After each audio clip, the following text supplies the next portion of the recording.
KnockBack, the retro and nostalgia podcast, is brought to you by, well, you. If you want to learn how to support our show, go to patreon.com/laststandmedia.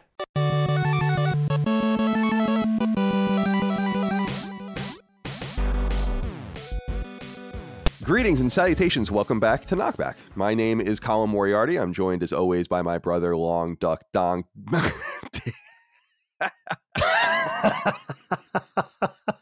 Taking Moriarty, aka Long Duck Dong. Sorry, I had to just get it out of the way. Where else could you possibly start?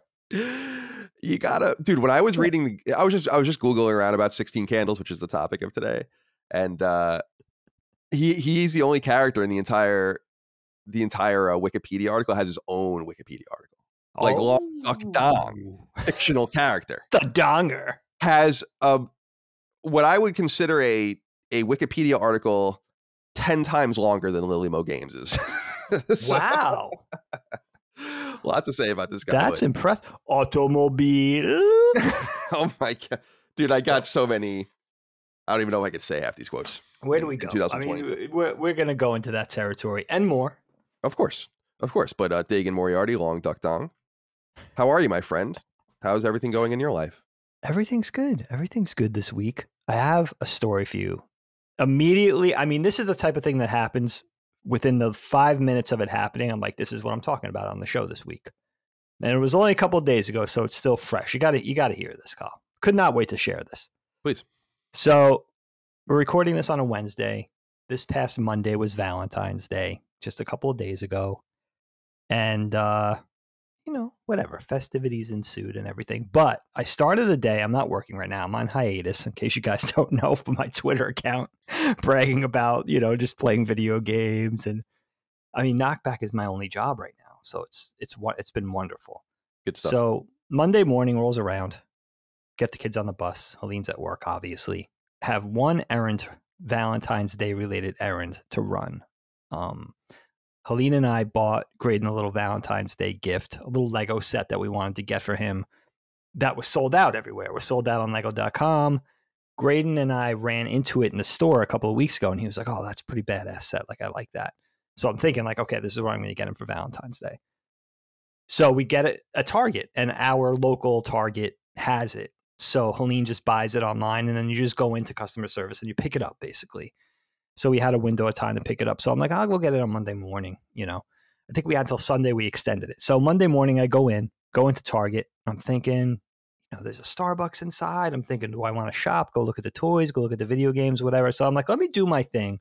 I'll walk around and then I'll get the item for pickup on the way out. So I'm not schlubbing it around and it's awkward and it's already paid for. I don't want anybody accosting me or anything like that.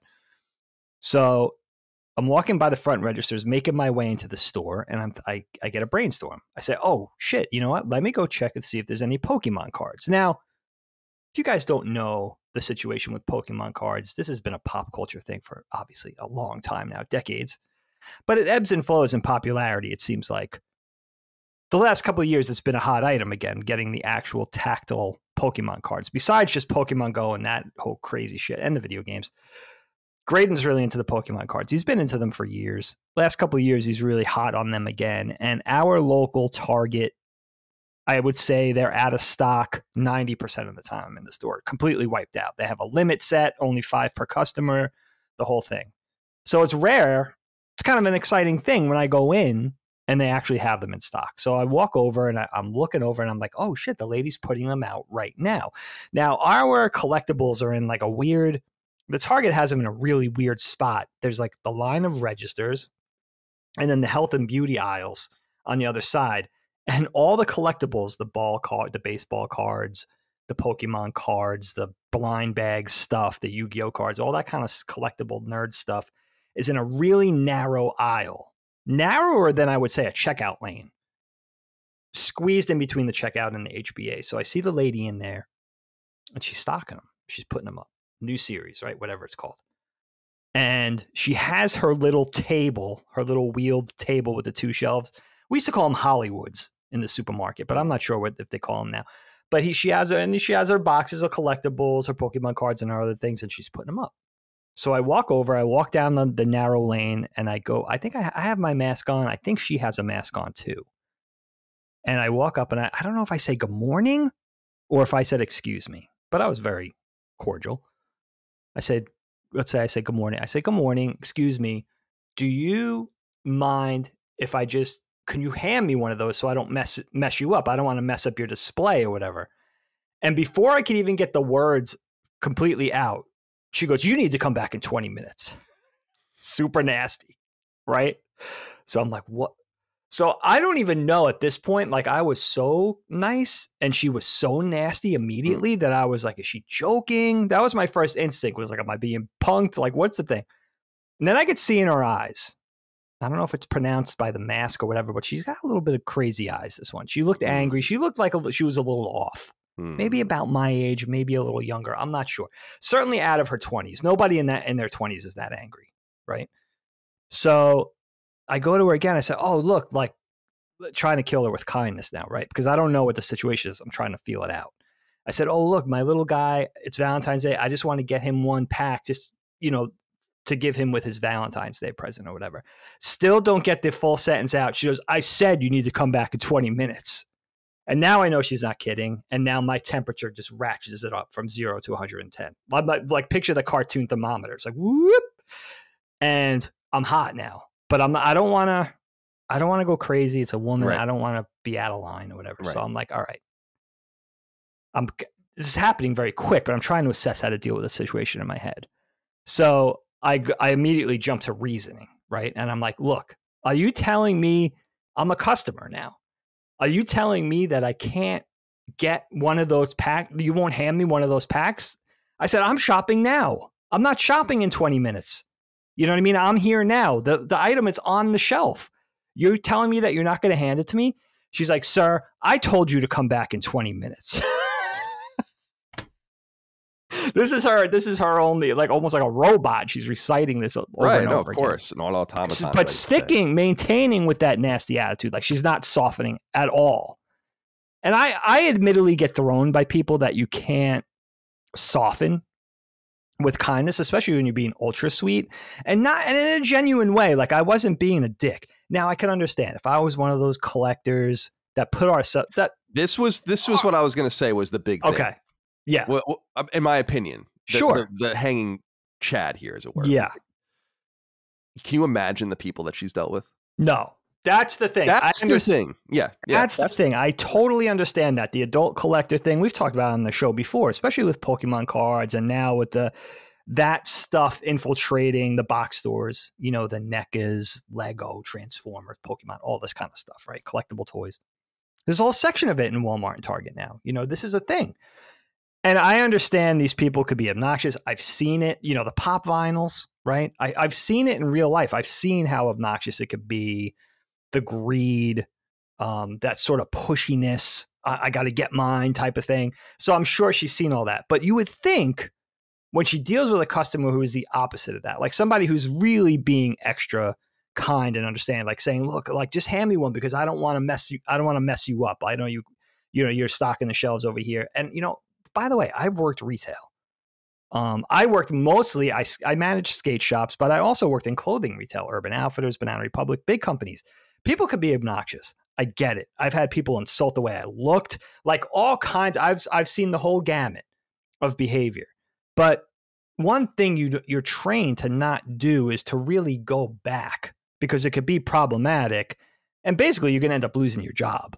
Right. If you're argumentative with a customer or curse back or anything like that. Usually I used to take that stuff in stride and actually find it secretly entertaining when people act like that. And just sometimes you infuriate them more by being, by being unrattled by that behavior. But anyway, she was sticking to her guns and I was getting angry. In the meantime, I'm saying to her, so I go to the level of, and in retrospect, I could have handled this differently, maybe more creatively, but I go to the level of now, okay, she's not budging. So I say to her, look, are you telling me that I have to go get your manager and basically tell your manager that you won't give me an item that's right here on the shelf? And I'm trying to be kind, I'm trying to be understanding. I don't want to mess up your display. And I'm telling her, cuts me off again. And she's like, sir, you need to come back in 20 minutes. She's being extra emphatic about it now. And as she's saying the same line again, She's getting a little nastier and nastier with each iteration. I'm thinking in my head, all right, I see this woman's eyes. She's obviously an angry son of a bitch. Is she going to be crazy enough to make physical contact with me? And I'm not inviting it. If it was a guy, I wouldn't make physical contact. You know what I mean? But let alone it's a woman. I'm just thinking, is she crazy enough? Right. And then this is happening very quickly. And I'm like, let's see. So as she's arguing with me again, I do a quick grab reach behind her like a deke. And then I reach behind her and I grab one off the peg. Because she's got them all, if you can envision the peg, she's got them all in the front. She's just starting, right? So I grab one. And dude, she went to either grab my hand or bat my hand away. I'm not sure which one. And stopped herself within an inch of my hand. Like actually thought better of it. But she did do the motion. And now I'm wondering in my head, like that was kind of a problematic thing to do, because if she did it, then it got physical. And even though it's not on me, that's just a weird look, you know? So I grabbed the thing and I sort of chuckled in like a sarcastic way and walked away and maybe said something under my breath, like, bullshit, or, like, come on, give me a break or whatever type of thing. But can you believe that actually she could have just handed me the thing? It would have been over instead of this episode that lasted probably close to a minute where she's arguing with me. Where do you think it's fair that she would ask me to come back in 20 minutes? No, I don't think so. I think, in my opinion, she is probably shaken by the adult collector, like you said. And also, she might there's a few things that you have to kind of check off. I think sometimes people like you and I go into these situations assuming the best of everyone, which is a reasonable thing. Yeah. But there are some people that are just, and we've all known them, it's just straight up douchebag dickheads. Like, so you always have to account for that. And I've encountered them and I have a good sense for them immediately. And then I'm like, oh, okay, well, that's fine. Right. Because I'm like you too. I like to be very nice to people in person. I kind of sympathize with I very much sympathize with the blue collar worker. I don't have to do that with my life. I do very well for myself. And that is a great blessing in a world where many people have to interface with just the dredges of humanity. Toxic people. The dregs, I should say, of humanity. Yeah, I mean, that's a thing, dude. Waiting tables, too. I went, I put myself through my second half of school. First half was retail. Second half was waiting tables. And you deal with some toxic bastards. And you kind of got to take it on the chin. And that's got to it does get to be a difficult thing to do. Because you have to sort of sponge it up.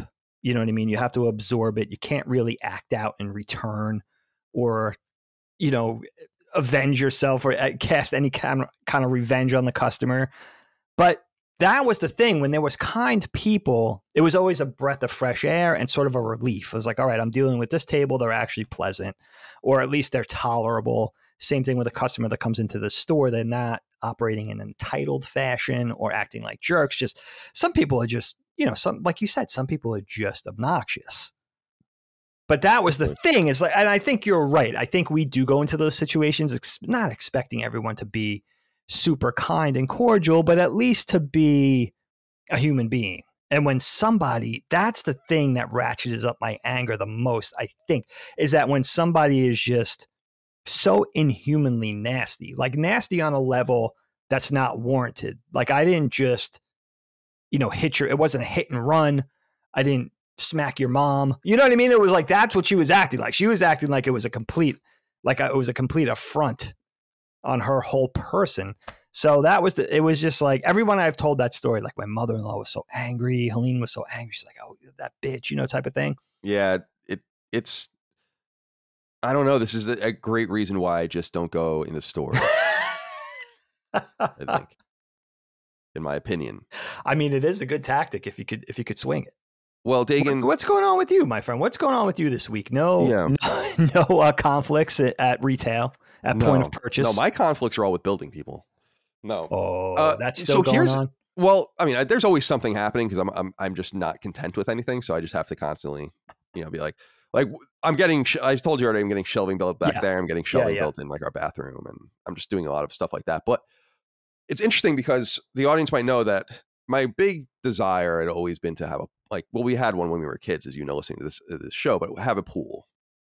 And so when I bought this house, it was brand new, and we have a backyard that can accommodate a pool. So I had one built, and it's been taking like a year to get this done. It's just like totally insane. Now, I don't want to bitch too much for multiple reasons. Number one, this is obviously a luxury item.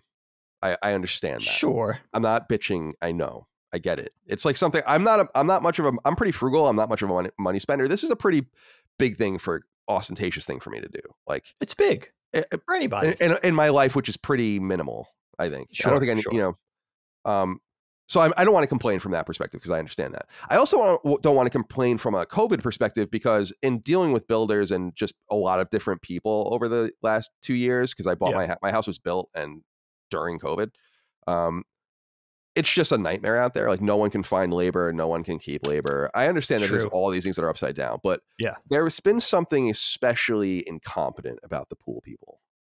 And I don't really mind that it's taken so long, because it's like, okay, once it wasn't going to be done in the summer, I was like, once it was like June or July last year and I knew this thing wasn't going to be finished, I was like, well, what does it really matter now? But I'm bringing this up because the pool is in. The pool has water in it. It's done, right? And it's been done for like a while, but we've been waiting for concrete, and it's been too cold to pour. Right? Oh, right. Because we're getting like all of this stamped concrete all around the pool. Then in March, we're doing like this huge landscaping thing where we're like making a little grotto. It's going to be all like hedgerowed in and stuff. That's nice. That's beautiful.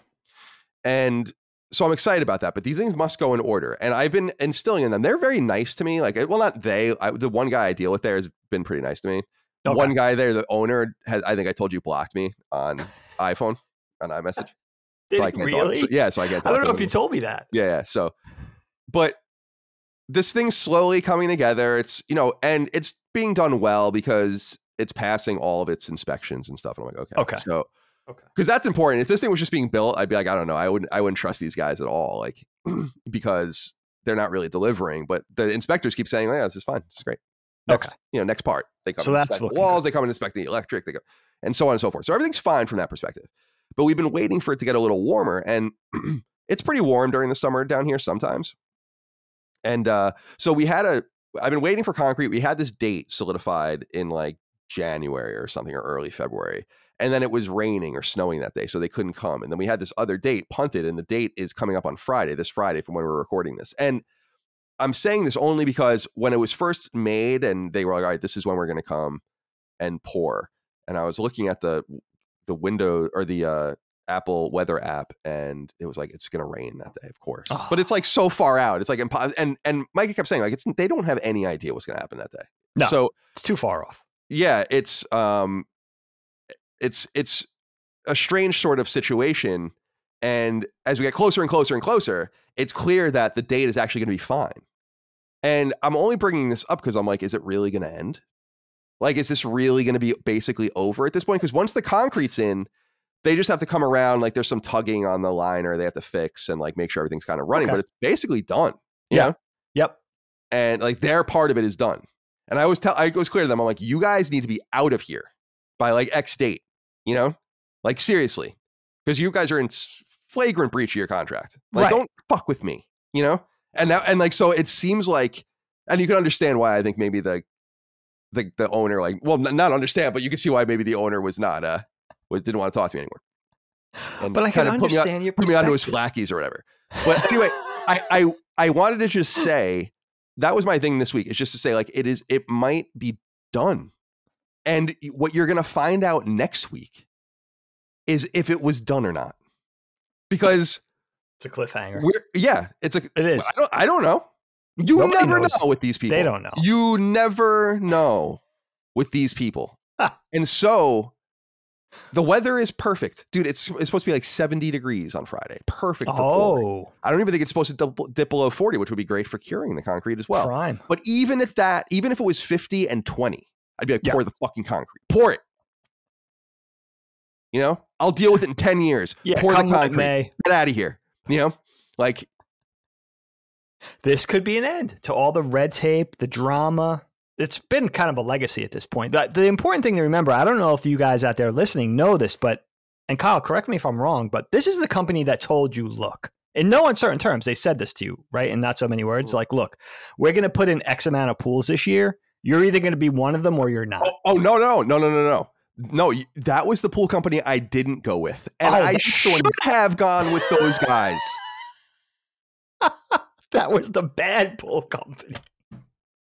Maybe as it turns out, they had the bravado and confidence to say, like, one way or the other, you're not getting in the way of this train. And at the time, I was like, fuck this shit. But in hindsight, that was the nexus of all of these issues. And it's kind of Allie's fault because she found these people. Okay, these people. The current ones. And now, it's fine. I'm the one who initiated all of it. But it'll be done soon. Done soon. I think I'm so happy about that. Maybe the initial company. I hope for their sake it's done soon, because they've pushed me to the point where it's like, it's it's beyond aggravating. I mean, it's pretty bad at this point. I mean, what's really funny about the story to me, Kyle, is that initial pool company that you nixed. You got to kind of respect their honesty in a way, right? I think because of COVID, because of people staying home, whatever it was, at least initially, not traveling, let's get Charlie, let's get the pool put in. I think this is finally the time to make a move. The economy being on the up and up largely over the last 2 years, all of those things conflate to like, yeah, people are getting pool. I mean, I see it in my neighborhood. We're not doing that, but a lot of people are. A lot of my neighbors are, or either that or they're resurfacing or doing big, large ticket items in their backyard. This is the time to do.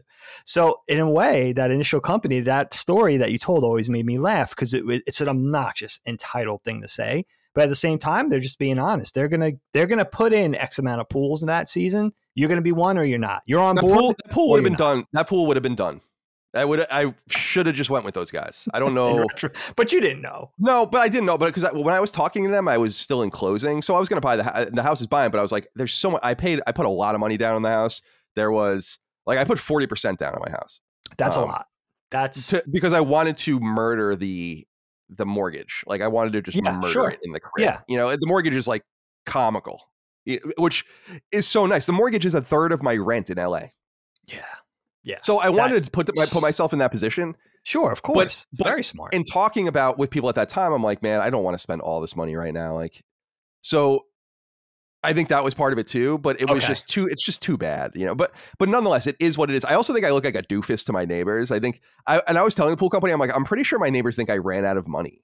And you're going to get me, and you're going to get me in trouble with the HOA and all this. This is not like a fucking shitty neighborhood. I'm sorry. Like you gotta, that's right. You have an HOA over there. Yeah. Too. You gotta protect, you gotta make sure you, I don't even want to go with the HOA was a whole thing. Cause I was basically like, listen, I'm building this pool, I think I told you that, right? Because when I bought the house, it was with the agreement that I would build a pool. Yeah. And so then they were like, well, you need to submit this, that, and the other thing. And I was like, sure, I'm building the pool. Like that was basically like my conversation with them. Because they're like, you got to submit it. It's got to go through this board, this architectural board, and this and that. You got to pay this fee. And I'm like, well, that's totally fine, but I'm building the pool. So just letting you guys know. And that was basically my communication with them. And we actually have a whole new HOA firm now as of this year. Oh, so it's kind of nice because they might have like a permanent record of being like, this guy, watch out for this man. Watch out for this guy. You got the little asterisk next to your name. Well, listen, good luck.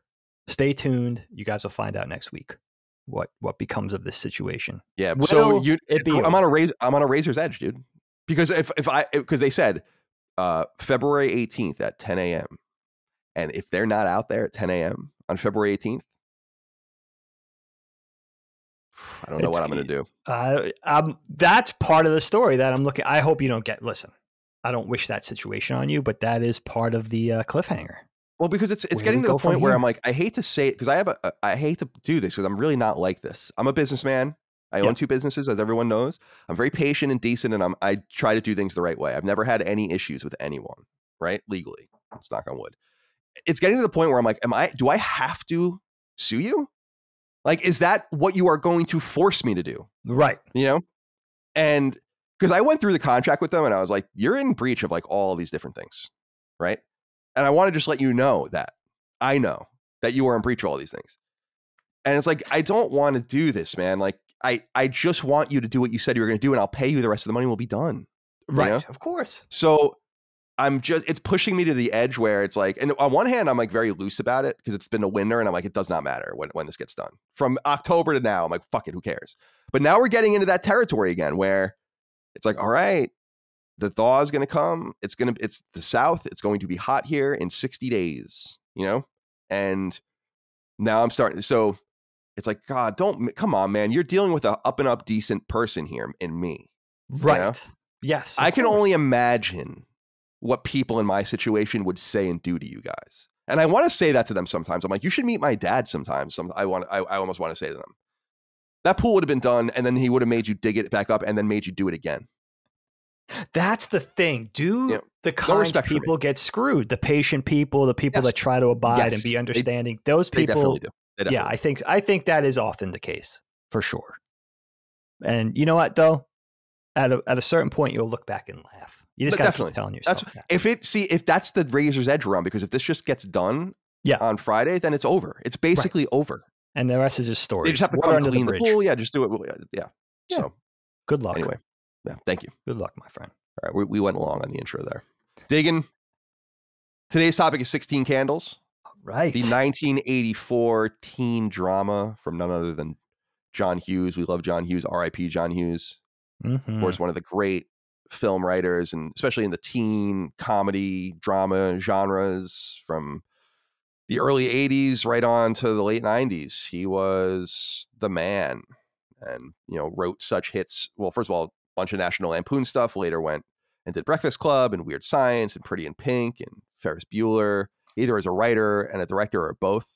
Some Kind of Wonderful, Planes, Trains, and Automobile, The Great Outdoors, Uncle Buck, Home Alone, Beethoven, Miracle on 34th Street, Flubber, the remake. It's pretty interesting. He's done it all, and we've done some of his movies already. Obviously, we did The Breakfast Club, which is one of our favorite movies from that era. That was great. This is the movie before The Breakfast Club, and it's an interesting film starring Anthony Michael Hall and Molly Ringwald, who are in The Breakfast Club, obviously, and playing two very different characters from what they play in that, showing a lot of their range. This movie, so I watched it yesterday. I haven't seen this movie probably since college, and as we've said, I was really in this 80s movie mode in college. That was when Netflix was kind of new, and we would just get a bunch of obscure 80s movies. And I always talk about them, like 3 O'Clock High and all this random shit. I was obsessed with it. 16 Candles was obviously like one of the most prevalent and popular movies of that era, and so it wasn't really one of the cool movies to watch when you wanted to get deep, or you wanted to watch Lucas or something. You didn't want to watch necessarily 16 Candles, but 16 Candles is a wonderful movie, and I just had forgotten how it felt and all of that to watch it. And I want to start with you and ask you this. Sure. Do you think that this movie is intentionally surreal? There seems to be an element of this movie that suggests, I don't want to get too deep and ethereal into it, because I'm positive John Hughes didn't mean it, but like it almost feels like it didn't happen, and is almost like a parable as opposed to anything else. Now, very similar to Breakfast Club later on, which is a good contrast to this. It takes place over mostly one day, and you see a little bit of the next day, just like in Breakfast Club. But and in Breakfast Club, really, it's the end of that day that you see as it ends. And it's such a strange movie, and its sexuality and its overt, I don't know, slapstick comedy and its lack of development of character. And all of this, like, you kind of get a feel for the characters, but you don't really know any of them. Yeah, it's true. What do you make of this movie just thematically? Does it feel surreal to you? They even break the fourth wall in the movie, which is why I think that maybe there is more of an intention than it just being a coming of age film. It seems so much deeper, specifically because its major hook is satiated like halfway through the movie. Yeah, that's true. So, great point. And then it becomes about a bunch of different things. So I'm curious what you think of this film, and if you kind of share my instinct that there's more to it than meets the eye. While I think Breakfast Club is a movie that can be interpreted as having happened, right? And having taken place, and having a point to all the characters and what it's trying to say about popularity and being in and all the different things that the Breakfast Club's about. This seems to me to just be different. And I'm curious what your angle is on the 16 candles. You're absolutely right, dude. That is such an interesting take, and one I haven't heard before with this film. It does feel surreal, almost dreamlike at times. Sometimes it meanders into fantasy, sometimes it meanders into nightmarish situations, but it does get a little trippy, right? You got weird exchange students popping up in your bedroom and all kinds of madcap things happening. And I think, I wrote down that what's interesting about John Hughes, in particular, his early efforts, especially throughout the 80s, especially the teen movies, is that they feel so grounded, accurate, connected, authentic, honest, relevant. And I think that's true. I think I think that's what makes them so nostalgic, number one. But I also think that's why they were special upon the initial releases of these movies, is that they really sort of connected in a way, unlike a lot of other films dealing with young people. And I think what it is that being a teenager feels like that sometimes. It feels crazy. And you have that simple but ingenious premise at the heart of the film in this case, which is everyone in your entire family forgetting your birthday, which is a very dreamlike, bizarre thing to happen. When have you ever heard that from anybody? So you have that at the heart of the movie. And so you have this iconic 80s movie born in the heart of the 1980s, but it's centered around that nightmare scenario that any 16-year-old would dread, your entire family, including both sets of grandparents, by the way. Right. Forgetting about your birthday. So you do have that sort of thing where it's exaggerated. And I think that's what makes John Hughes's work, particularly this movie, so special, is that it is realistic in a way. It's hysterical. It's a laugh out loud funny at times. It's extremely exaggerated and cartoonish at times, but it does still, in all of that, feel realistic. It feels like being a 15, 16-year-old kid again. And I think not only, and those themes are timeless, because we're looking at a very mid-80s thing, thing with this movie, and a very mid-80s vehicle. But those themes transcend time, popularity, crushes, different cliques in school, family, pain in the ass, little siblings, older siblings, teachers, all of that thing, all of those things. Right? En français. Yeah. So you have all that. And, it's crazy to look at this movie 37 years on, because I think that's one of the things, is seeing how it will hold up entertainment wise, but also just how it holds up in general. Are these things still relevant? Are some of these things sort of stuck in time, or are these still things kids are dealing with today with family and school and friends and teachers and principals and all that kind of thing? And it does. Sometimes it just feels like, a fever dream, and that's being a teenager. Yeah, that's well said. Because John Hughes, I'm very familiar with John Hughes's work because I really like it. Not the smaller and more incidental stuff, but everything through Home Alone, I would say. And for me, I just feel like he's not trying to get too ethereal in his movies. He's very literal. So I was feeling like my interpretation of it couldn't possibly be true. But when I saw Anthony Michael Hall look at the camera, that one scene, which I don't remember from it, I was like, it's interesting. Like he acknowledges the audience. Yeah, breaking the fourth wall is a big thing. Yeah, no, totally is. You can't take that back in a movie. Decision.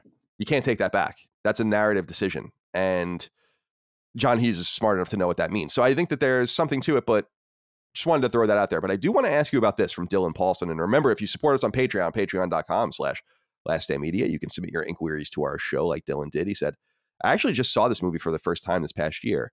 One thing that really stood out to me, as opposed to other John Hughes movies, was just how fun this movie is. Everyone seems like they're having a great time on screen. Do you guys remember what the attitude towards this movie was like when it came out? Now, I wanted to ask you this because this movie came out in 84, but I wasn't born yet because I was born in October of 84. This came out in the spring of 84. And even if I was, I wouldn't remember 16 Candles. But what's interesting about this is that it comes out after Mr. Mom, which he wrote the year before, but more importantly, Class Reunion and Vacation, which he wrote, which were the National Lampoons movies from 82 and 84, are leading into this. So the expectation with John Hughes at this point is not sentimental.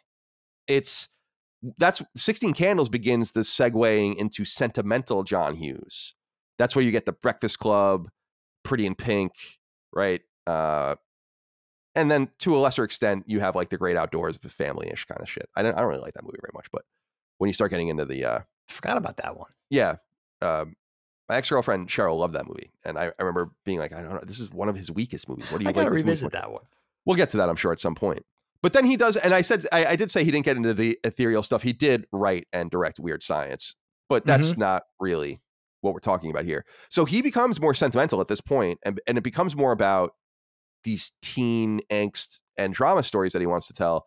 But I'm curious, as you were 11 when this came out. I'm curious if you remember 16 Candles coming out. I specifically want to know if you remember it as being a contemporary teen movie, because I feel like at 11 or 12, I would have been very compelled to see this movie, having thought that it was what the older people were into and what they were like, and maybe getting a little lens into their lives, which is why I loved teen movies as a kid growing up, and then why I really gleaned onto the American Pie movies, because they were my contemporaries and they felt like our movies.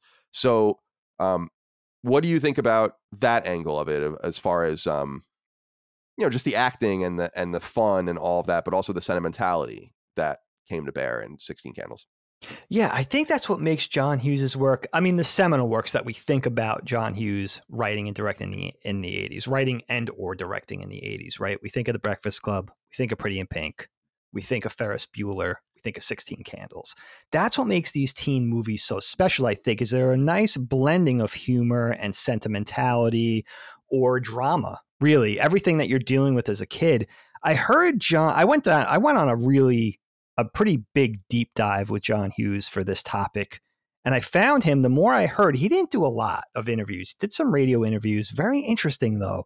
We think of those directors that are very articulate and really deft at talking about not only their films, but film in general. We think about Tarantino, Scorsese.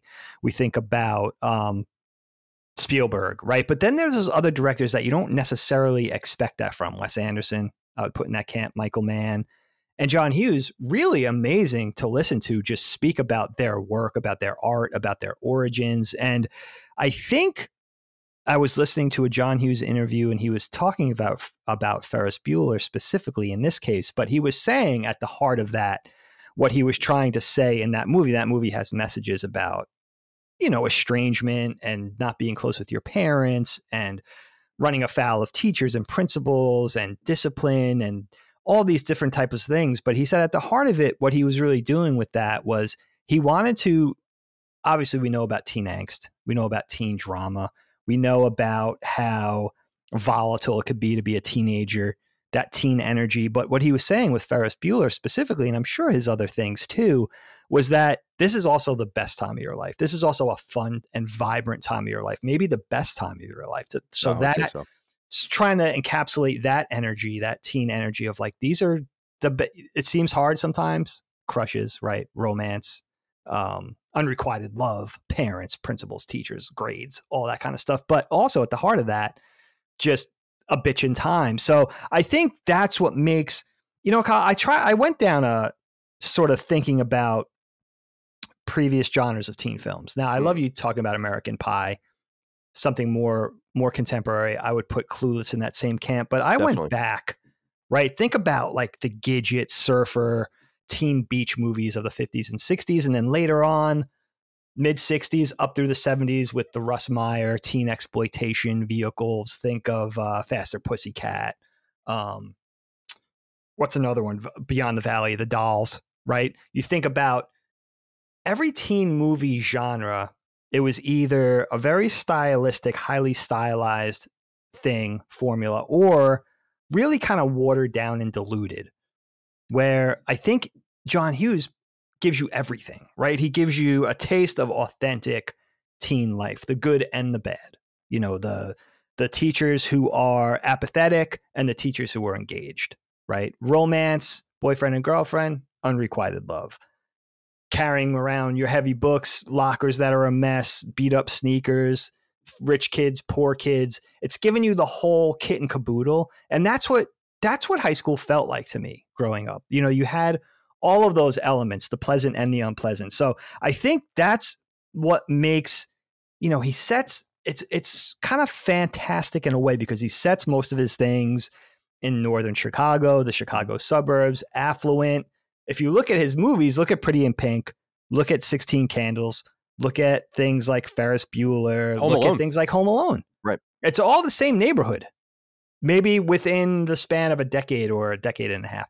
So, but that's what I think makes his stuff so special. Even when you're looking at decades worth of teen filmic genres, is that he brings all of that. And I think that's what makes it feel so genuine, is that he gives you everything. He gives you a taste of everything. You know, what the family feels like, the understanding dad, the clueless grandma. You know, it's just giving you everything. It's really giving you a taste of what it feels like to be a teen. It's really interesting. And again, just transcending time with that timelessness of those things. So that doesn't really change. And I wanted to follow up with you because I threw so much at you. Do you remember the contemporary release of this film, having been a child? That's the thing. I think about this film in a grouping. It's strange because, first of all, Dana, our sister Dana, you're younger than me. I was 10 going on 11 when this came out. She was a little bit younger, but she was already kind of in the throes of being interested, like any teen girl in the 80s, right? Preteen girl in the 80s. She was already interested in all the teen stuff. So Sweet Valley High, books, TV shows, the John Hughes films. Dude, I read like so many of those Sweet Valley High books just because they were around the house. Yeah, when I was a kid. Oh, definitely. That's awesome. I read the Babysitter's Club probably end to end. Babysitter's Club's another one. That's so funny. Why I'm so feminine. Yeah, she was a big part of that. Dana was a big part of that in our household. But then I think of like the Brat Pack, of course, Molly Ringwald being at the center of that. And it's so funny. I don't remember seeing this film for the first time, but I remember probably watching it a little later in the 80s, maybe to the early 90s. And for some reason, really being into it, but also feeling like it was nostalgic already. And it was only at that time, 5, 6, 7 years old, which is really interesting and strange. I think it shows you how fast things were moving from the 80s into the 90s when you think back like that. And the other strange thing was, for me, going back and watching this again, this time grabbing a cold beer, popping it on Hulu, I don't know what I was thinking, but I thought the stud romance character was Matt Dillon. I don't know what I was thinking. Now, he's a very Matt Dillon type, right? But I'm thinking, even as a kid, I think I was thinking, oh, that's the guy from Rumblefish or Outsiders or whatever. But it's not. Yeah. Matt Dillon. That was the other interesting thing, was like, Helene was like, you crazy? That was not Matt Dillon. And I was like, I remember that being Matt Dillon for some reason. MichaelSchlafling, who I don't know this guy at all. I was reading about him. He stopped acting. I mean, he was just out. So. I think he's like a furniture maker now or something. Yeah, he did. I love shit like that just because it's like you could have it, but you don't want it. That's totally fine. You go and do something else. Yeah, I really like that a lot because he's. I knew I recognized him. He's in Mermaids, that Cher movie. That's where I knew that face from, because that movie's awesome. And great movie. Hit Me, Sergeant. I love that. Miss Sergeant. Yeah, I love that. I love that one. So yeah, that's that guy. But that's interesting because Dana. This is I always kind of associate these movies with Dana too. Just the style, the not as an insult to her, but the bookishness of the character. Like, they're good. She's, like Molly Ringwald's character is like, she's good and decent. Seems kind of like a Dana-ish character. And I think why it's funny because we always reach, I think, for the last generation stuff to make it make sense for us. And so I think that you could see a Gen Xer reaching for these films, even though they're a little young, like at that time for them. Because I think we all kind of grasp what they mean later on, and they become part of our DNA, as it were, as people that watch films and interact in a interconnected society where everyone has these shared experiences with these films. That's why I'm so fascinated by stuff in the 80s, films, games, and toys and all that, because that was the last time we had singular focus, because there was no, or very, you had maybe Usenet or something, but there was no internet.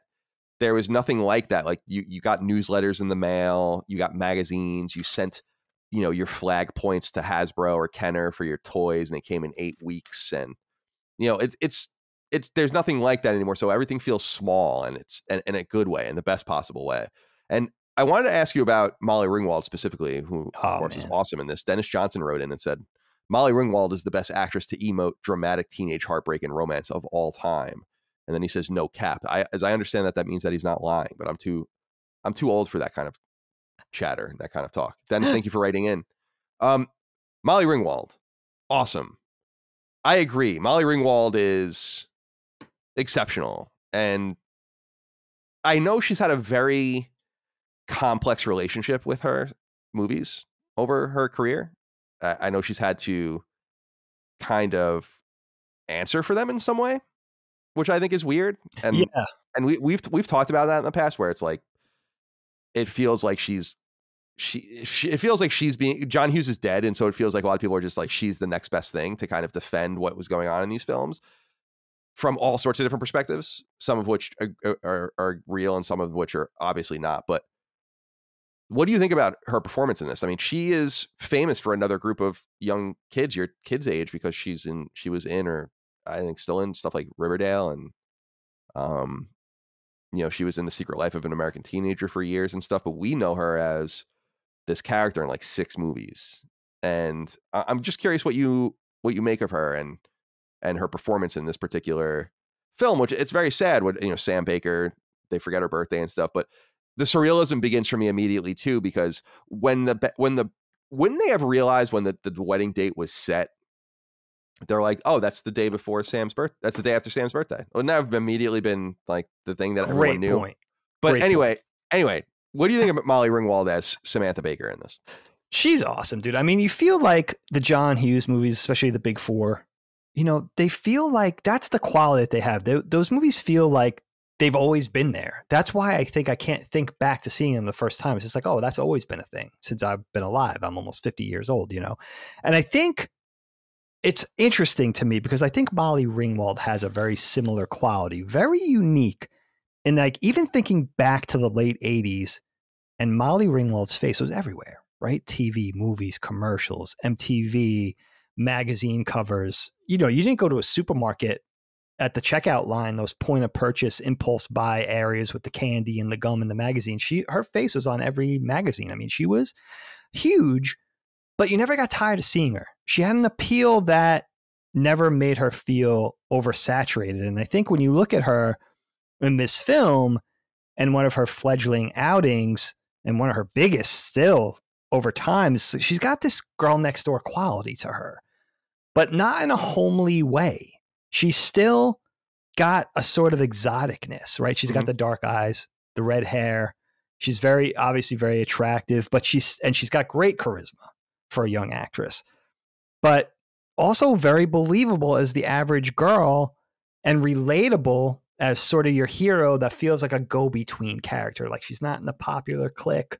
She's not one of the nerdy kids. She's kind of longing and yearning to be, in this movie, not really in the popular clique, but for the guy. But, you understand that longing. She seems like a very believable, middle of the road type high schooler who's just trying to make her way. But when you really look at her, she's quite beautiful. And I think they do a good job with that in Pretty in Pink, and we haven't gotten to that movie yet. Right. Where she makes her way into the upper echelon of popularity with the rich kids and the popular kids because she's beautiful. That was the one quality that kind of has her sell her soul a little bit in that movie. But we see that on display here too. She's just really a unique type. And I think it's true. She's gotten a lot of blowback, which is weird. And we talk about how these movies age, and we'll get to that with John Hughes, passing away over 10 years ago. And her, I guess, always sort of rising above it. In fact, she was a big proponent of, which I read, I didn't know this, doing a sequel to this film around 2008, about a year or so before John Hughes passed away. And she couldn't convince John Hughes to do it. He said, I don't see any reason for that. And they were sort of in the throes of trying to get John Hughes on board when he passed away. So wanting to, that's kind of a cool thing. Molly Ringwald was so important to us growing up as this character, as this player, and knowing that it meant enough to her to return to that going into, far into the aughts, which is kind of cool that she, that she was down for that still, which is kind of neat. Definitely. Dig, I want to talk to you about Anthony Michael Hall in this film. He's pretty interesting. He doesn't come in until later. Farmer Ted, the king of the nerds, king of the dipshits. His performance in this is really awesome. Like, he's got great range. It's really interesting watching him play a totally different character back to back with 16 Candles, and then really just the next year with Breakfast Club. What do you think of his performance? I mean, he's an important player in these 80s films. He's like the Coreys, and and obviously Molly Ringwald and a few others, where he's just around, Emilio Estevez and others. Sure. And I really like his presence in his films. Like, I feel like he brings a lot of emotion, and I want to know more about him in this movie. I think one of the frustrating things about this film to me, and maybe he's the one that encapsulates it best, is just they don't really linger or spend time with anyone. And so I want to know more about him and his crew and everything. And you can kind of glean information from it, but it moves so quickly. But he's kind of steals the show in his scenes. I love the dancing scene. The scene in the scene in the garage is awesome. Like in the shop is really cool. He's great. And I'm curious what you think of his performance and his character. Yeah, he's awesome in this. I forgot about that with him because obviously a lot of time has passed. But, I think he's kind of like the first character I can remember from a film who is the nerd who's not trying to be a nerd. He's not coming in. I think I read somewhere that John Hughes auditioned a lot of people for this part, including like heavies like Jim Carrey and stuff. And I think John Hughes said like everybody came in doing the proto nerd thing, pocket protector, pants up to the rib cage, big glasses taped in the middle. And I think Anthony Michael Hall really embodies that character that we knew. Like I can remember kids like this in junior high and high school that I grew up with. Like they either didn't know they were a nerd or they were trying not to be a nerd. They were just authentically odd, eccentric kids, but they wanted what the quote unquote normal or popular people wanted. They wanted the girlfriend. They wanted to hang out. They might've had a little bit of a sense of humor. Maybe they were into science, but they were a little more into like also like trying to fit in. They had the audacity to try to excel at that, or to try to promote themselves that way. And maybe because they had the wherewithal or didn't have the wherewithal, they were just authentic, weird dudes. And I don't know if I remember any girls like that, but I certainly remember guys like that. And I think I would argue that the Farmer Ted character is still the prototype in that thing. It's like that nerd who really doesn't think he's a nerd. You know what I mean? Really doesn't buy himself as a nerd. He thinks he's friends with the other nerds, but as he says in the film, he sees himself as the king of the nerds.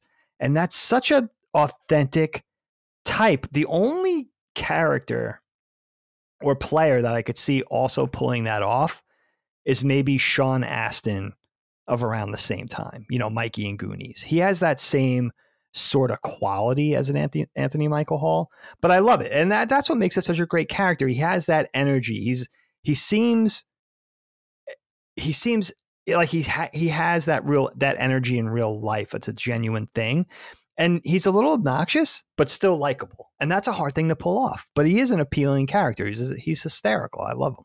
Yeah, he's great. And again, I think that his character is what brings out just this fatal flaw, I think, in 16 Candles. Although it doesn't really matter, because it's still a great movie. But just you want to know more about everyone. You don't really get to know about everyone, which is why I just feel like everything is told through a very specific lens, obviously, of Molly Ringwald, of Sam. And so you see the resolution, as I mentioned earlier, of her kind of drama as it segues into her love of this random guy. And see, this is why I think that the weakness of 16 Candles is just like, what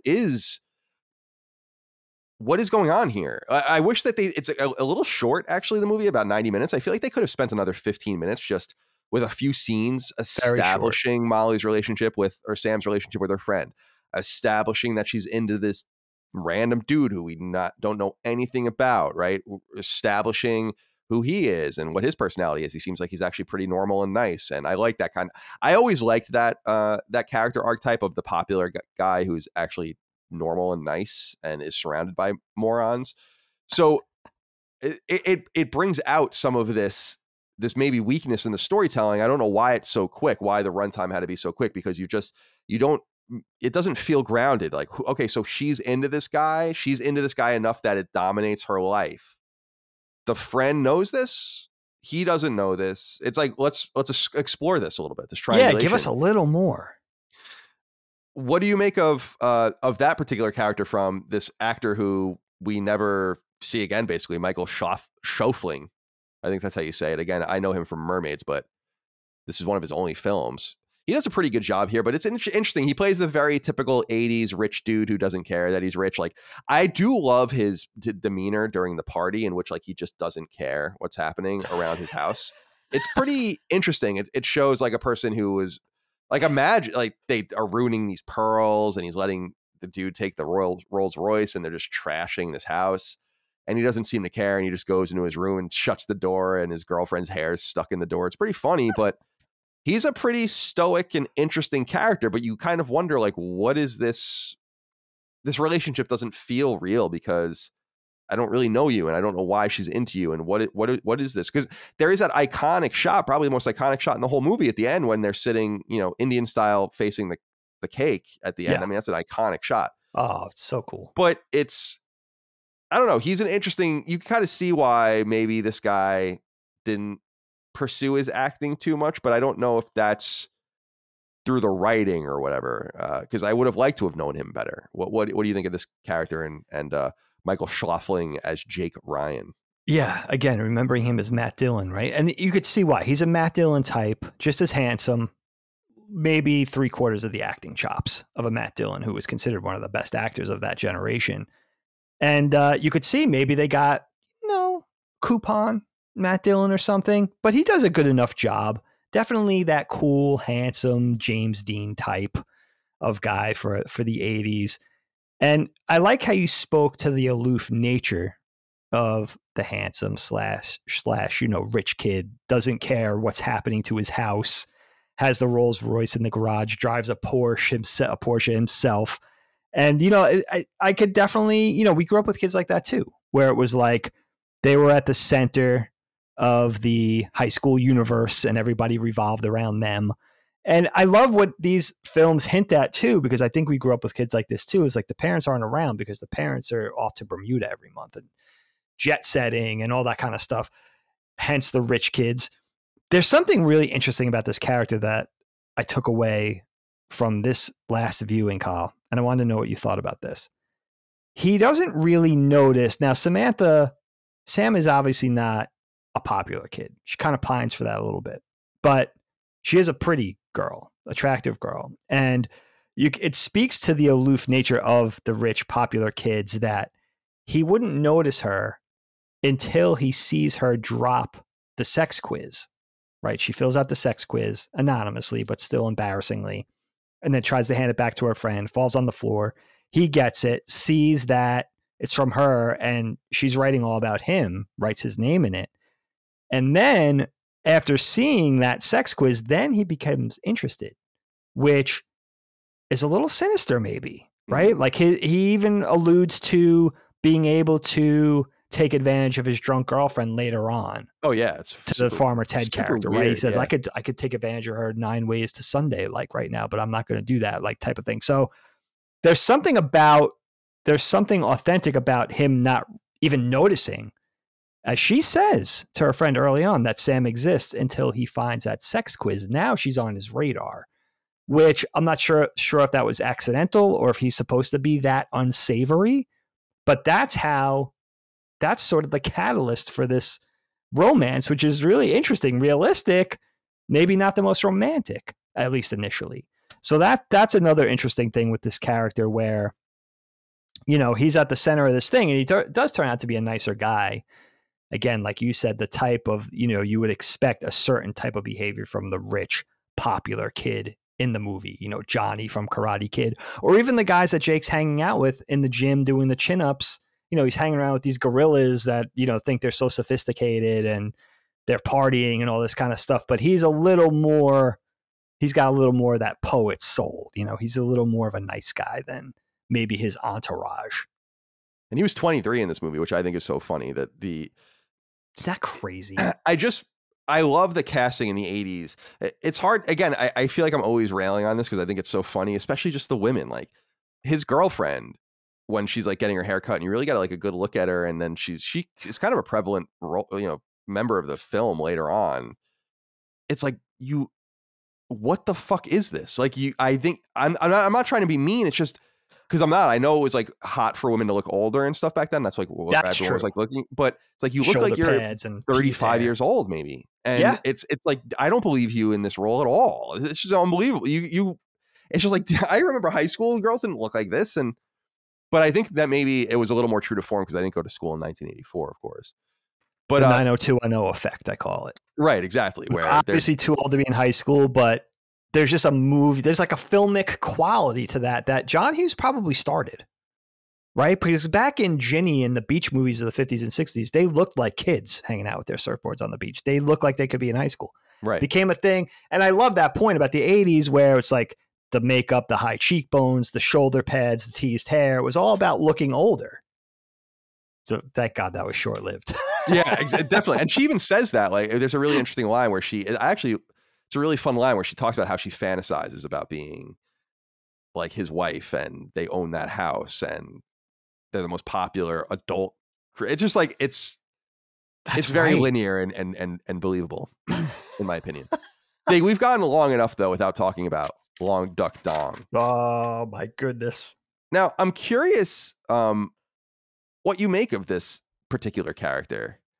And I personally, I love this character. I think this character is hysterical. And so funny.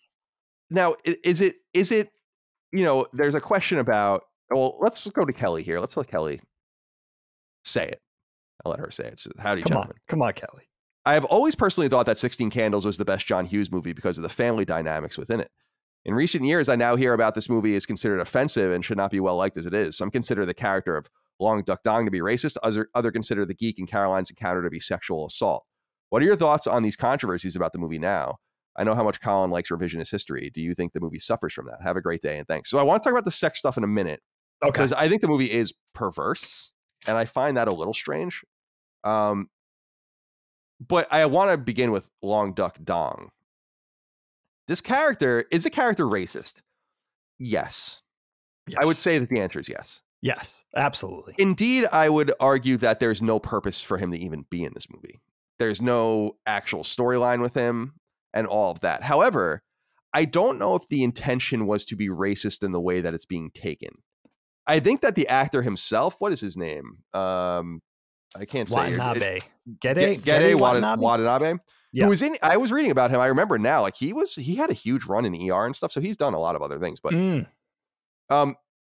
his interpretation of it apparently was he was saying that John Hughes was likely trying to put a spin on it where you would expect him to be a bookish nerd, and instead he's like a wild child. And I think that is awesome. Like it is awesome. He is hysterical. The scenes with him on like the exercise bike and shit, or when he's got his head on the woman's lap, like next to her tits. It's like hysterical. It's legitimately hysterical. It's absolutely like laugh out loud funny. But I think because it has the affect of and they call him the Chinaman and all this kind of stuff, but it has the affect of like the off the boat Chinese guy. Yes. In which he is the only person who's not white, in which his arc doesn't seem to really have any relevance other than to poke fun at him, is strange and worth pointing out. I don't think you can like run away from that. I think it's pretty obvious. I just don't know. So what I'm saying is that I think the intention, as sinister as it sounds, was racist. But I don't think it was racist in the way it was taken, which is kind of a funny way to put it. Like I don't think it was supposed to make fun of Chinese people, I guess, but it was supposed to be like, oh, this is a cool Chinese person. And that in itself is racist. So sure. I do believe that, but I still think that even without the revision, because I don't like revisionist history, it's funny. He's a funny character. If you can just take it for what it is, they're like when they find him drunk. That's like so funny. It's so authentically funny when he's at the dinner table and he's talking about, what does he say? I have the quote pulled up here. He says something like, very clever dinner. Appetizing food fit neatly into interesting round pie. It sounds like it's a quiche. And he's like, it's a quiche. How do you spell it? And he's like, you don't spell it, son, you eat it. It's like really great 80s comedy, you know? I love that grandfather character too. We'll get into that. Oh my God. He's out of control. But what do you make of this Long Duck Dong? Let's start there. Is he as controversial as it seems? I mean, I think we both agreed when we did Goonies that Data was a little racist, but I think that this is a little more over the top. Absolutely. I mean, I think this character was arguably created as fodder for comedy, pure comedy vehicle for the film, right? But it does come off now as racist. And let me tell you why. I heard John Hughes talk to this point, actually. I think in the 80s or early 90s. So this was years ago. And he was saying, first of all, I got to get to the core of this. I was very confused in watching this again of the whole exchange student thing, because my idea, and this is probably just my ignorance, but my idea of an exchange student was, okay, and in this case, an American student would have went to China and a Chinese student went here. For instance, when Helene was in high school, she did an exchange program. She went to England, and then the English student came to Pennsylvania, okay, for a summer or whatever. So I thought that's how it always worked. But apparently John Hughes was saying this was a thing. Now, I don't know if he was saying this was a thing that started in the 50s, 60s, 70s. Obviously, we're in the 80s in this film, but where older, I guess, elderly, more grandparent type of people would sponsor an exchange student from an Asian country, let's say the Philippines, China, whatever.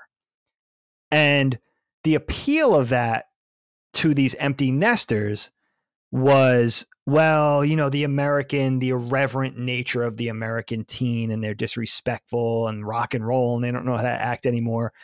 Getting this teenager from another country was like getting almost like an old timey taste of like what a teenager was to them in the old days, more respectful, reverent, polite, all this type of thing. So oftentimes these grandparents, they didn't have kids or grandkids in the house anymore. So they would sponsor these children. They would come over and they would stay with them for a summer. And the grandparents are joking around that they're kind of putting them, almost like treating poor Long Duck Don in a slave capacity, almost like mowing the lawn and doing the laundry and all that kind of stuff. Yeah, that's fun. That conversation's funny. Yeah. So I understand, like, okay, it's funny that this strange Asian boy would pop up in Sam's bedroom. It's kind of funny, but they're doing racist things. Like every time he comes on screen, especially in the first half of the film, they play that stereotypical Chinese music, right? Yeah. At the dinner scene, he's holding the utensils upside down and using them as chopsticks. Right? So there are things that are blatantly, definitely racist. It's not the conceit of like the Chinese exchange student. What was at the core of the comedy, you're doing these other things, unfortunately, with the chopsticks and the music and the affectations and stuff. But what it was supposed to be was like, no, this Chinese kid that they think is like the next coming of what a teenager should be is just as bad as the American kids, if not worse. That was supposed to be the comedy. Unfortunately, they could have handled it a little better. It doesn't, I was going to say it doesn't age well, but there's stuff in this movie that was racist in 1984. No question. There's another scene, before I forget to talk about it, Kyle. It doesn't have to do with Long Duck Dong, but there's a scene, you may have caught it in the beginning of the film, where Sam's walking down the hallway with her friend, Randy, and she's kind of commiserating about my family forgot my birthday or everything like that. I had this fantasy about, and she talks about getting like a new Trans Am. Like she's going to get her license. She's going to get a Trans Am. And she's saying, and her friend goes, a black, she says a black Trans Am. Oh, she says, I want it black or whatever. And the friend's like, oh, a black guy. And she's like, a black guy. And Sam's like, no, a black Trans Am and a pink guy. And I'm like, oh, that's weird. Like, that's a weird thing, especially when you have I think there are there's other races of kids. Like you see at the dance, you see some black kids, you see some Asian kids. So it seems like a realistic suburb of the 80s, but that was like a thing that's a line in the movie that doesn't age well. Like that the friend would be so surprised that Sam would be interested in a black guy. It's like, oh, like cringe. That's a cringy moment. So I think some of the Donger stuff does age a little cringeworthy, but I would argue that if I was old enough to realize what was going on when I had seen this movie initially, it would have been cringeworthy then, in other words, too. Yeah. I caught that as well. I was thinking about John Hughes's filmography as you were talking, because I'm like, I'm looking just quickly through everything. It's like, are there any black main characters in any of his movies? Like, in any of his I was thinking movies? The same thing. Not that there has to be necessarily, but you think about like I'm going through everything. Some Kind of Wonderful, no. Planes, Trains, and Automobiles, Ferris Bueller, no. Pretty in Pink, no. Weird Science, no. No. Breakfast Club, obviously, no. 16 Candles, no. Baby. Home Alone, no. So I mean, it's Buck. it's interesting. Yeah, Uncle Buck, obviously, that was one. And I know a lot of his stuff is autobiographical or right. reverential. I'm not calling John Hughes racist, but no. I don't think he was. I honestly don't think he was.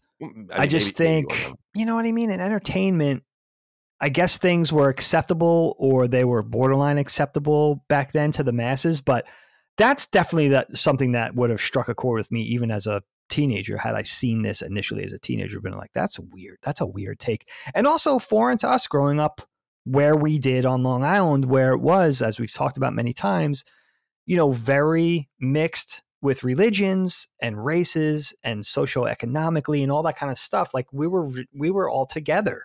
We really were. Not that there wasn't one side of the tracks and the other side of the quote unquote tracks. That did exist where we grew up, but we all were together in public schools. We were friends. We hung out, sporting events, all that kind of things growing up together. So, it wasn't a thing. We didn't, but maybe, I don't know, maybe Northern Chicago was like that in the 80s. Or, actually, it's important to say John Hughes was born in 1950, same as our parents. So he would have been in his early to mid 70s now had he survived. So that's another thing, too. I think he was kind of a younger soul, but he was a baby boomer. Man, he was born in 1950. Kelly had also brought up the point about just the sexuality in the movie. This is what I think hit me over the head the most. Okay. I found it very strange. I don't know what that was all about. There's a lot of it, and I wrote down some of it. Like right off the bat, there's the brother making the weird comment about his sister's period. This is a thing that goes throughout the entire film. And then the dad agrees and is like, where'd you learn that? And he's like, oh, and he's happy that he knows. And then there's the comment about her tits, and then the grandma grabs the girl's boobs, and there's just like a lot of really weird shit. There's the comment about when they're in the shop. There's like the boner comment about the battery in his pocket, and it just seems to be like obviously the whole thing with Long Duck Dong and the chick's big boobs, and how he's like obsessed with them. It's hysterical. It's totally hysterical, but it is over the top perverse, and I think gets to the point of being weird in some instances. The whole period thing, I think, is just strange. For instance, what do you think? Did the sexuality and kind of the perverse nature of the movie strike you at all? Yeah, it's interesting, Kyle, as you say that, it seems like it might be a little pandering towards that early to mid 80s expectation of what people want to see, like a Porky's, Animal House-esque type thing, where coming out of the 60s and 70s, you really didn't see that in comedy.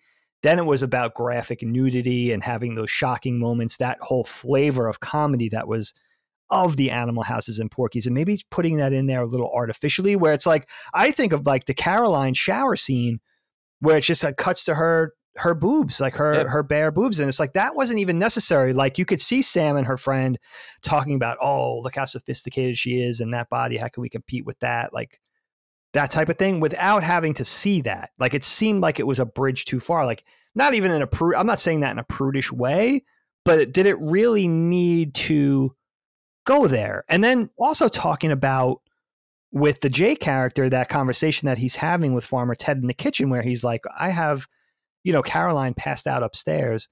I could take advantage of her, all night if I wanted to. That type of thing where it's like, those things, I don't even know if it's a thing of aging. It's just it's uncomfortably inappropriate, where it even may detract from the comedy a little bit. And that's not somebody who's being a prude. That's somebody who's like, it's just kind of, it crosses over into unnecessary, I think, if not a little bit ugly, which is a strange look. And, people had to make, it's a decision that they had to put that, they had to print that. Not only did they film that, but they decided to edit it in, splice it, keep it. So it is a strange thing in retrospect. And it would be interesting to hear the filmmakers speak to that. Like what was behind those decisions? I'm not really sure. Yeah, because the sexual proclivities and whatever kind of the facade of this possibility of sexual assault or whatever is definitely real. Like that's why I think this idea of this Jake Ryan character, who I know is still considered like one of the great hunks of the 80s in this film. Sure. And I it's just like, but he's kind of talking about raping his girlfriend and also handing her off to another guy and basically telling him he can do whatever he wants to her just to make sure he gets her home. Right. That's another huge then they point. do have sex. I mean, it's implied that they do have sex and that neither of them remember it. And I think that's funny just in the sense that now they're kind of like into each other, you know? Yeah, they hit it off. So it makes it a little more, it makes it a little better, but still weird. Yeah. So I think that is, I don't want to say you can say whatever you want in a movie. I'm not going to ever say anything's too far, but for my comfort level, I'm like, because you can have themes of sexual assault and rape and whatever in your movies. That's totally fine. But we got to look at the character through that lens. Then I don't know that Jake is just this anodyne character. If all of this stuff is true, I mean, he gives Farmer Ted the Rolls Royce after Farmer Ted is bombed, tells him he doesn't know how to drive, doesn't have a license, doesn't have insurance. So it puts that character in an interesting context, which is why I feel like the movie does have this really this surrealist nature to it, where it's like nothing. That's a great point with the surrealist sort of look and feel. It's funny too, Kyle. Helene's like, what is wrong with you? And it makes me realize like maybe I did see this movie when I was 10 initially, because I was even thinking going in with the Donger character, he develops that romance with the athletic chick. I had remembered that as the gym teacher. That would have been real weird. And Helene's like, what is wrong with you between Matt Dillon and the gym teacher? Like, have you seen this movie? And that might have been like, I was just remembering my earliest viewing. Maybe I was 10 or 11 when I saw it. And that's what I thought. You know, they're riding the bike together. They're doing it. Obviously, the bike scene is just, that is like one of the funniest. They must have been dying while filming that on the set. Visibly, that gag is just, from a physical comedy perspective, how can you not laugh out loud? Like, what are they doing? Like, what are they doing? And it's so funny too. The other funny scene with him and that girl is when he pulls up and drops her off at the party or whatever, and or at the dance or whatever he's doing. But he's like totally comfortable driving the car. He's got like his arm around her. He's smoking a cigarette and like drinking. It's so good. I mean, it's like they make him into this totally worldly Chinese man. You know, like, he's badass. He's badass, more badass than the teenagers that the grandparents are putting this kid up on the pedestal. But he's worse than their grandkids. The other thing about Jake is, the other thing that's kind of makes his character a little questionable is like he wants Sam's underwear. Yes, that's also another thing. Like, and everything's in exchange for those underwear. Now, if he put it in a certain context of like, listen, you need to give me those because I don't want, that's disrespectful to her, and I'm gonna take these and we're gonna solve it right now, throw them in the trash. But he just takes them. He just wants them. Yeah, like wasn't that the implication though? Like originally it was something like Ted was going to get the panties to prove that he was with her. He convinces her to, and he gets them to convince them or whatever. With her consent. Right, exactly. Then they do the funny scene in the bathroom where they show him off. And I love that scene where it's actually, I wrote it down. It's like, what year are you? Give me $1, get in. Yeah, like they got, it's so good. So like they're selling access to this thing where they're going to see this girl's underwear. But then it does seem that Jake is trying to get them to chill, like squash the situation for her. But then nothing ever comes of that afterwards. Yes. So it is a little read it that way, but maybe not. Right. Like, I don't know. Right. Like, I think I personally think this Jay character is super weird. Like, is he being a hero or is he being a pervert? And if he's being a pervert, does that humanize him a little bit? But is this the type of vehicle where you want to dehumanize this character too much? You want him to be appealing. Like, we love Sam. She's so likable. We're rooting for her. So that love interest that she's vying for, we want him to be worthy of her. But is he? I don't know. Yeah, that's exactly right. And you brought up the point earlier, which I think is just really interesting. Like, he doesn't even seem to know her at all until he finds the letter. That was the other thing too. I did like that scene where, and I wanted to talk to you a little bit about this, which was class notes, like passing notes and all of that. Oh my God. Is that a thing? Because you have kids. Is that a thing they still do? They probably have no need to do that anymore. I mean, why would you do that when you can just text each other or use anything on your phone that will be more private? Because I always think like when she does that, stretches and drops the thing or whatever, and the girl doesn't notice. It's like there's all these ways to get intercepted. And I remember being in classes where people got their notes intercepted. I remember that. And it's like, that's bad. And I just feel like that must be a dead thing. There's no need to do that anymore. Were you a note person?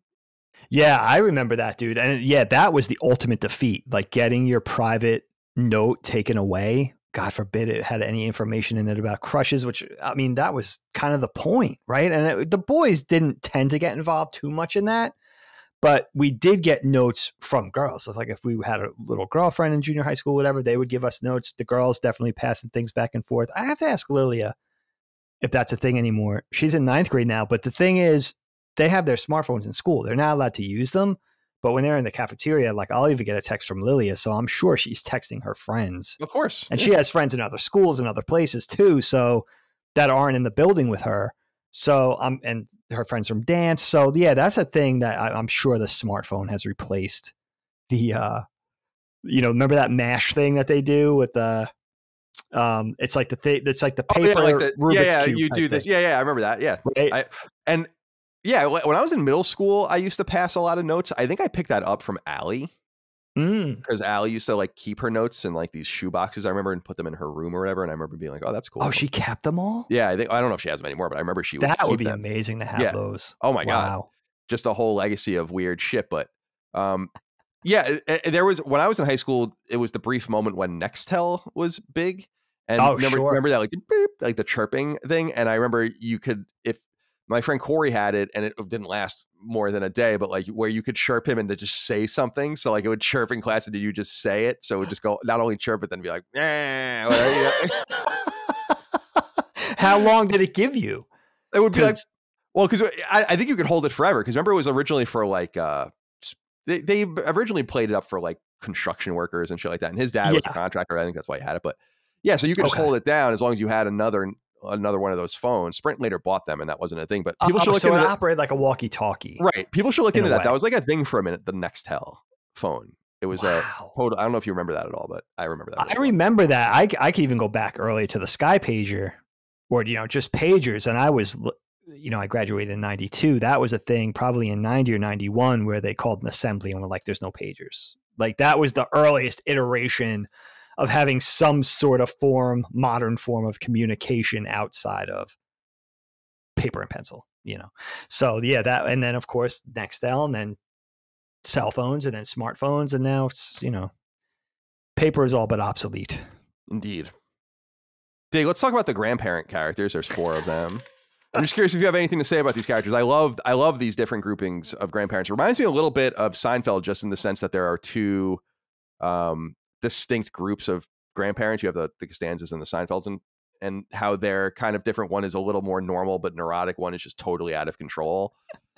What do you make of these 4 characters and their introduction and their use to the film? I think they're great, especially the older couple. They're awesome.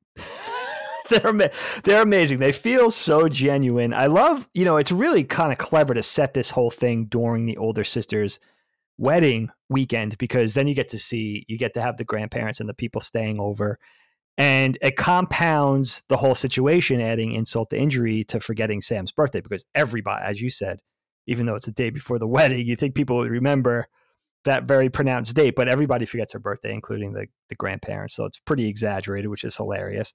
And I love having the 2 sets of grandparents. It kind of smacks of reality to me. It's like having the more, maybe slightly older, warmer, more genteel grandparents, and then having the hipper, preppier, more irreverent grandparents with her chain smoking and not knowing how to cook, and the other grandpa being, sort of like always making jokes. Grandpa Fred, dude, that guy's out of control. Like he's like slightly wall-eyed. Like he looks a little manic, which is, I love having those 2 distinct sets of grandparents. And it reminds me so much of my grandma, who was our grandma, who was like the best grandma. And the interesting thing about our grandma is she was really a blending of the 2. Like she was very warm, very maternal, very nurturing, but she also chain smoked, and she also was very hip and young at heart. Like fashion was really important to her, hairstyles, shopping, She was very energetic. She did the driving. Our grandfather didn't drive. Grandma drove everywhere. So our grandma was really cool. Like, she was a really proper blend of those two grandmas, which I think is kind of a rare thing. Like, I remember how cool she was, but how wonderful, like, and warm she was. So she was like kind of a nice grouping of the two. But it is kind of cool to have the grandparents in the house, and the way they're cursing out the Jake character on the phone, and the other ones are grabbing Sam's boobs and making irreverent jokes and just being a little bit, not. He's like, who? We got an owl in the hallway here. Corny jokes. Yeah, it's so. I thought of you with that. That was. Yeah, they're great. And the one younger looking grandma was apparently like a peer of Lucille Ball, which I didn't know. I was reading a little bit about them. Yeah, like they were together back in the day when the Desi That's Carol days. Cook. Yeah, the chain smoking, the one with the donuts, opening the box of donuts. That scene, by the way, is just amazing. Like with the spatula, it's so good. Like, it is so good. There's a lot of really good, funny slapstick scenes. I don't think John Hughes gets enough credit for putting that frenetic shit in his movies to break things up. Home Alone, I think, probably does it the best, especially like the first 20 minutes of that movie is just really fast. Yes. And I like that. Yeah, she's just opening the Entenmann's box. It looks exactly the same as it does today. Yeah, she's got the spatula over the two different types of grandma. The one cooking breakfast and the one that just eats out 3 meals a day. Right, exactly. Good just stuff. Orders at restaurants. Jacob wrote in and said, one thing I appreciate about Hughes as a writer are his more heartfelt scenes where no joke or conflict is the driving force. The conversation between Samantha and her father in the living room near the end of the film is so sweet and sincere. It feels like a candid moment between a father and a daughter, coincidentally caught on film. Some of Hughes's movies can be relentlessly crass and a little abrasive, especially this one. So I always appreciate the quiet, loving moments he fits in the film. Even without the crassness, I think that there are certain scenes in this film that really stick out to me. That is one of them, which I really like when they break the tension. Another scene I really like actually is one I said earlier when they're in the shop in the car. That is a totally crass scene, but I think it's a really good, heartfelt scene about Molly Ringwald. Like, women, God, you feel bad for women. I still feel bad for women because I know how guys can be. Like, they're expected to be so patient, and yes, it's ridiculous, like what they have to put up with. I think about that all the time. But she's in this situation with this like really horny dude who just wants to score, and because he's so endearing as some interesting like buffoonish character who tries to crawl on top of her. It doesn't even make any sense. Why would he get on top of her? Like, there's a lot. It's like very funny when you think about that. Like, he tries to. They have no idea what they're doing. Yeah, they have no idea what they're ignorant. Doing. Yeah, it's so funny. I love when he tries to crawl on top of her. I was like, that is so funny. That is something that a man would do to a girl like when they're 16 at that age. Yeah, right. What do you think about some of the more quiet and sentimental scenes in the film? That certainly, you know what I was thinking about with Bender in Breakfast Club the next year. Like, some of the most powerful scenes in that movie are the sentimental scenes where it's like clear that he has a horrible upbringing. The principal like basically going to beat the shit out of him in that one scene. Those are the scenes that I think shake things up and make the movie feel so human. In between, especially in 16 Candles, the slapsticky, almost like Caddyshack half the time, and so it's cool to bring it down a notch. What do you think about some of these scenes? Yeah, it's an awesome point. It's an awesome point, dude. When you have so much silliness and humorous business going on, and you bookend it with that, and you lead in with that, those serious moments are really punctuated by that. John Hughes, his writing and his direction is really, really adept at doing that, like really punctuating those serious moments where you're almost waiting for the joke because you're so used to that. You're so conditioned by that point. And sometimes they do a little line and have some levity in there to make it pleasant and to make it realistic. But I like that the scene with Farmer and Sam in the car is really interesting because, yeah, when you think of a girl that age, they're already going through. I like what you're saying about sympathizing with that because it's true. Like, already at that age, you're dealing with like the male aggression. You're dealing with having that constant deflection, but you're trying to do it politely. And then when you do kind of consent or get a boyfriend, you don't want to be perceived as a slut. It's like a crazy juggling act and double standard for women, so it does make you sympathize. Certainly. And the father-daughter moment is really refreshing because you're used to seeing movies like this then and now and prior, where it's like, oh, the dad just doesn't get it. The girl with dad issues. So to see like a sympathetic and empathetic dad and his daughter not a dad and son, but a dad and daughter specifically. And to see that they have some sort of bond, they have a relationship and a trust, and they have, you know, obviously a history together. She's 16 now. So to have that sort of relationship was really cool. And maybe a little unexpected in a movie like this, because you're expecting everything to be a vehicle for delivering the comedy. And you just have like a heartfelt moment in there. So again, making it feel like real life with the comedy and the heartfelt moments, a little bit of everything thrown into the pot makes it feel realistic. What do you think about the core of the story of this idea of the birthday and of forgetting the birthday? I've thought about this through this lens before, in that I don't like my birthday. I've never liked my birthday. However, and I don't like people fussing over it. I certainly don't like people fussing over it. However, it would be pretty dark nonetheless if no one remembered it. And it's almost one of those things where you have to be, in my opinion, from me, where you have to be careful what you ask for. Now, Sam in this film doesn't ask for that to happen, or it just does. And I'm wondering how you feel about your own birthday and the possibility of that happening to you. Like it seems impossible for that to happen, which is why I think the movie again feels so surreal, because it just doesn't seem possible that you, especially today, that you could forget, because everything reminds you when it's people's birthdays and shit. It's true, right? That's a great point. But how do you feel about the possibility of that happening to you? Like, how would you feel if you were in Sam's position, do you think? Yeah, man, I can't. First of all, I don't know anybody that's ever happened to in my 48 years. Have you ever met anybody that's happened to? I don't think so, no. It is pretty drastic. It's probably the most exaggerated thing you could imagine, and think about, like, channel a 16-year-old girl. Like, not only is it a birthday for a teenage girl, but like one of the most iconic birthdays, the Sweet 16. It's a very important milestone. So for everybody in your family to forget about that, including the grandparents, parents, 3 siblings, all that kind of stuff, and really wrapped up in another event, which is the wedding of the older sister. It's a pretty nightmarish thing to imagine, even for someone like you and I, who don't necessarily like being the center of attention. We don't feel like we want to be doted on. You still, I guess there's this instinctive thing about just being recognized on your birthday, right? You're alive another year. You were born on this date. It's celebrating the day you came into the world and all that. And for everybody to forget. And I think you got to imagine, even Sam in the movie, she handles it pretty well. I mean, she's pretty upset by it, but she is forgiving, right? When her parents do each come around and recognize, like, oh shit, we totally forgot, type of thing. She handles it graciously. Yeah, man, I can't even imagine. I wonder if there's anybody out there listening to our show who that has happened to, or maybe know somebody who that's happened to, because it's certainly something within the realm of possibility. Things get busy, certain things conflate. It's just a crazy time for everybody involved, whatever, and literally everybody forgets. I'm imagining it could be just as bad if maybe half the people forget, or the key people don't remember. Like, right. That's what your friends remember, or a sibling, but your parents both forget. Right. Pretty ugly.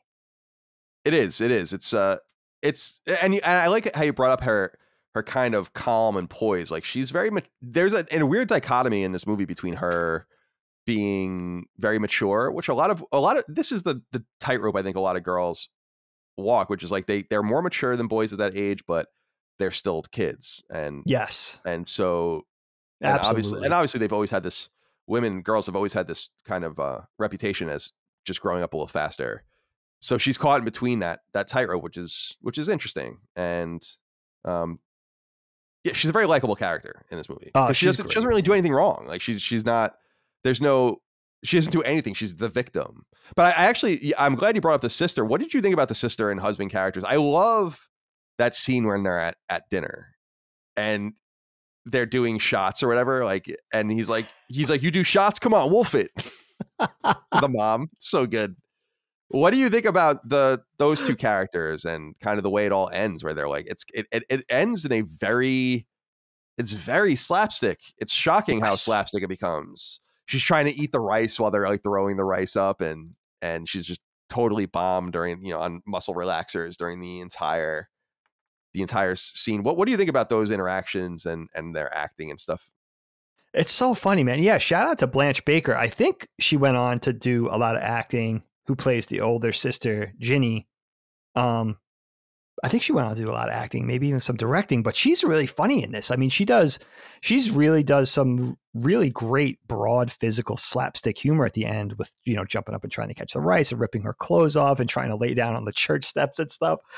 But that whole thing, first of all, I think Ginny Baker was, or the character Blanche Baker was almost 30 when she did the part. So again, that 90210 effect of being a lot older than it. Well, I mean, she's the older sister, so you could imagine, but she had the same effect as the Caroline character. It was like, she looks a little too old to be playing that part, but maybe less so than the Caroline character. But that whole thing with lampooning the fiance and the parents, was that poking fun at Italians? Was that poking fun at New Yorkers? The guy kind of alludes to being in the mafia. The dad does. The father-in-law does. And then, yeah, the fiance or the groom-to-be is just kind of like a buffoon. So it's like, what's the appeal there? It's hilarious. Yeah, because she says at one point, you know, because it's the appeal is that he's into her for like 6 consecutive months. That's what she says. Yeah, like, that's it, right? And he's talking. I like that scene where he's like, "Well, you look, but you can't touch, right?" And everyone's like, "Oh, sensitive." But you know what's so funny about the big sister? Like, she seems like she's on ether even before the whole muscle relaxer thing later on. Like, she has this really strange nature where she's very soft spoken, almost like half asleep. I think it's one of the funniest moments in the film where Sam's like trying to confide. She's getting ready. She's putting like lemons on her elbows and stuff, and Sam's trying to confide in her. And as soon as she's listening, Sam's listening to her sister and being a good listener. And then as soon as Sam opens up, she gets like one sentence deep, and the sister's like, "I don't have any time for this." It's so funny. And you just see, yeah, it's true. Like, Sam is such the victim in this film. Like, she can't catch a break. And it's amazing how likable she is. As a result of that, you're really rooting for her, you know, more so than any heroine I could think. Off the top of my head in a film, like, you're really rooting for her to get the guy, and you're hoping Jake's on the up and up and that it worked. And it does. It's a very romantic ending, actually. I think it's really sweet. Yeah, it is. It is. What do you think? Just a few more things I want to touch on. Yeah. The casual use, obviously, in historical relativism of words like retard, faggot, things like that. Does that stick out to you? Does that give you pause in showing this film to your kids or anything like that? It's just, I was remarking to Micah, I'm like, it's so interesting how times have changed. Like, there was nothing about this that was weird, you know, and even 15 years ago, there was nothing about this really that was that weird. It changed over time. And things have really changed. Like, I'm one of those guys that doesn't really mind the use of the word retard. It's not something I throw around, you know, but it's, you know, publicly, certainly I wouldn't say something like that. But even in private settings, words like fag and faggot are just, they're tough, you know, like, those are tough words. I cut those out of my vocabulary many moons ago. And so even though you're seeing something before those moons had passed that was filmed at that time, it still sticks out to me. And I do wonder about the historical relativism of these films and the way that they're shown to people today. Did any of that stick out to you as being, you know, the flagrant use of the word Chinaman, for instance, many times? Oh, God.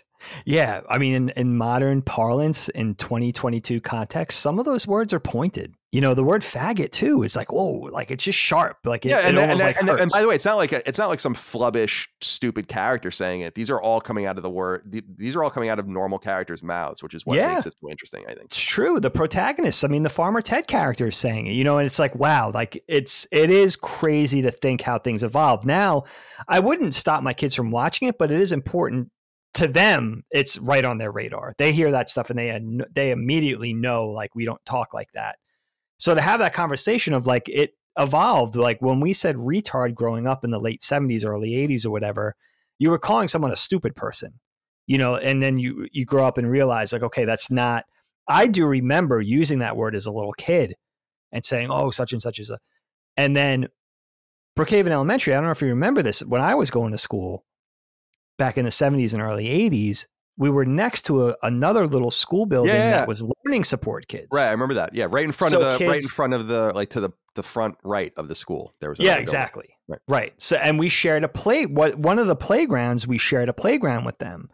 And mom and dad would make that point. I was in second or third grade, and you can't talk like that because you're around these kids who are learning support. You're sharing a playground. It's insensitive. You can't speak like that. So I do remember mom and dad being on top of that, but it's so funny. It's so interesting with words like faggot and stuff, how it's not those words. It's interesting when you look at it with another word, right? Like let's take, I'm fascinated with the word cool because the word cool never went away. It's an extreme example of the situation, but the word cool never fell out of popular use. It always meant the same thing. So look how that word evolved, and then look how the word faggot evolved, right? And then you trace it all the way back to what faggot initially meant years and years ago, and that type of thing. So it's so interesting to track the evolution of language. And now, I mean, you're looking at a movie that's 37 years ago. It's not that, I mean, it's a long time ago, but it's not that long ago, for that usage to have changed so drastically. It's very interesting, but it is, even as a 48-year-old man who grew up with it being another way, now you hear it and you're just as jarred by it as everybody else because you're like, wow, like, that it's not, that didn't age well, and that's one of the interesting conversations about a movie like this. It's not just how the entertainment holds up, which it does, but seeing those different bits and pieces that may have not aged like everything else, like some of the players, like the story, like John Hughes's work. It's like, yeah, things change. What did you think of the soundtrack? Both the score and the soundtrack, I think I love how flagrantly new wave it is, and 80s, just lots of synth, very of the time, lots of good stuff in here that, and some big songs too, like The Vapors Turning Japanese is in there. You have Oingo Boingo in there, and Spandau Ballet is in there with True, and you have Night Ranger and Kajagoogoo. There's a lot of good stuff in here. Plus, I mean, the bigger songs, Thompson Twins is in there. Stray Cats does the 16 Candles title track. Yes. What do you make of the soundtrack? It's awesome. I mean, I think of the big movies, the big four with John Hughes. The soundtrack was such a big part of that. I think of The Breakfast Club, right? Mm-hmm.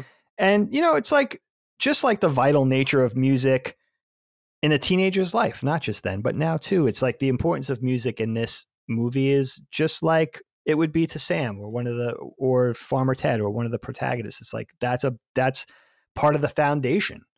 And it's nice that the music is a character. And another thing that makes it feel very contemporary. I know John Hughes was a musician himself, and he was very into music and kind of fancied himself as somebody who kept up with that through the years and was always kind of at the tip of the spear when it came to relevant music and rock music and good music, like a Cameron Crowe. Mm. And, that's really on display. It makes it feel one of those things that makes it feel like an authentic, you're punctuating scenes, you're punctuating moments with the appropriate music, with music that would have been relevant to the kids at that time.